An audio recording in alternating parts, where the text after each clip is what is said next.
Hi friends, आप सभी कैसे हैं। तो फ्रेंड्स, आज की इस वीडियो में हम बात करने वाले हैं कि कौन सी शादी सबसे ज़्यादा बेटर रहती है, लव मैरिज या अरेंज मैरिज।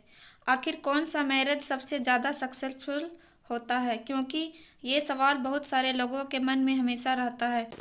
तो फ्रेंड्स, आज हम इसी बारे में बात करने वाले हैं।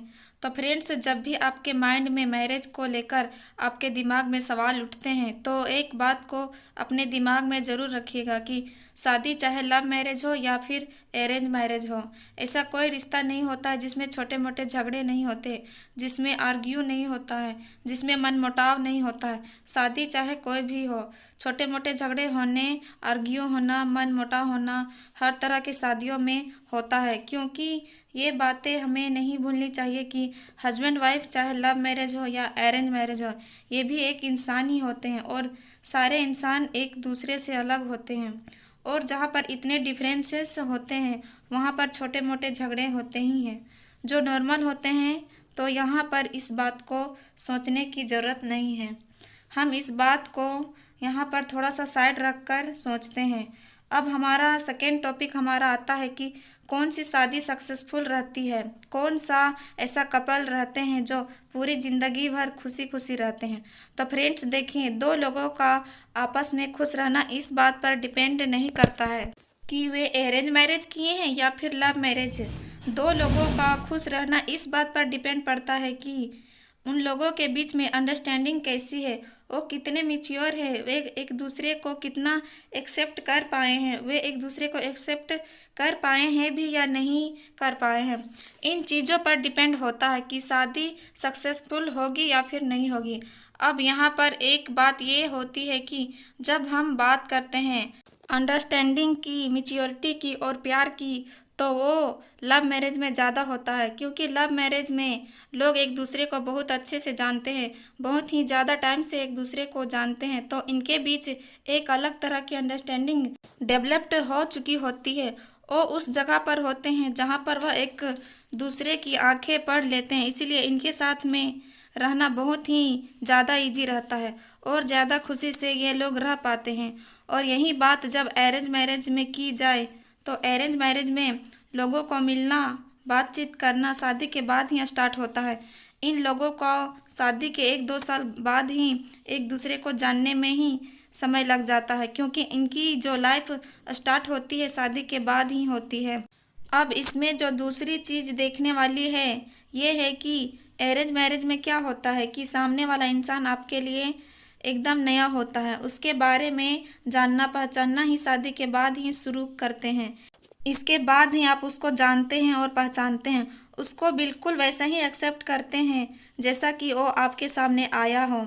इसीलिए आपको कभी भी अरेंज मैरिज में ये शिकायत नहीं होती है कि शादी के बाद आपके दिल में ये फील नहीं होता है कि तुम तो अब बदल गए हो। लेकिन ये नेगेटिव पॉइंट होता है लव मैरिज में, जहाँ पर आप शादी से पहले एक दूसरे को जानते होते हैं, एक दूसरे को पहचानते होते हैं, तब आप गर्लफ्रेंड बॉयफ्रेंड होते हैं। लेकिन जब वो गर्लफ्रेंड बॉयफ्रेंड हस्बैंड वाइफ बनते हैं लव मैरिज में करने के बाद, तो उनके ऊपर जिम्मेदारियाँ आती है, उनका रिश्ता बदलता है, उसके अकॉर्डिंग ही उनका बिहेवियर भी कहीं ना कहीं बदलता है, उनकी चीज़ें बदलती हैं। और फिर उन लोगों में एक बात को लेकर झगड़ा होता है कि तुम तो अब बदल गए हो। सो शादी के बाद लव मैरिज में जो झगड़े होते हैं वो आधे झगड़े इसी वजह से होते हैं कि मैंने ये नहीं सोचा था, तुम तो अब बदल चुकी हो, तुम तो कुछ और निकली, तुम वो नहीं हो जिससे मैंने शादी की थी।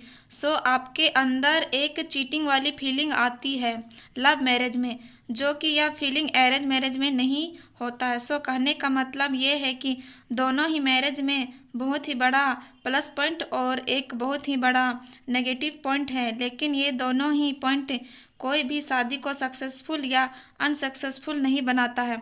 दोनों ही शादी को जो सक्सेसफुल बनाती है वो होती है आप दोनों के बीच का प्यार, अंडरस्टैंडिंग, मिच्योरिटी। अगर आप एक ऐसे इंसान हैं जिसने किसी से शादी की, आपका प्यार सिर्फ कुछ महीने पुराना था, आप सामने वालों को जानते नहीं थे, पहचानते नहीं थे, आपका प्यार भी कोई ज़्यादा गहरा नहीं था, ज़्यादा आपकी मेच्योरिटी नहीं है, ज़्यादा आपकी एज नहीं है, आप वर्किंग नहीं हैं, ऐसे में आप लव मैरिज करते हैं तो क्या यह मैरिज चलेगी? बिल्कुल नहीं चलेगी।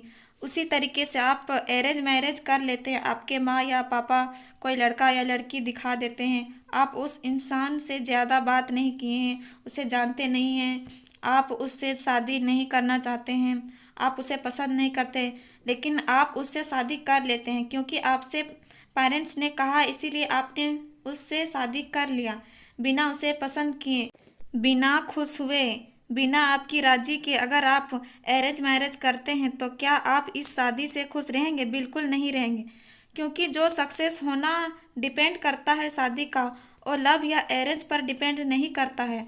वो सिंपली डिपेंड करता है कि आप लोगों के बीच अंडरस्टैंडिंग है या नहीं है, लगाव है या नहीं है, इन चीज़ों पर डिपेंड करता है।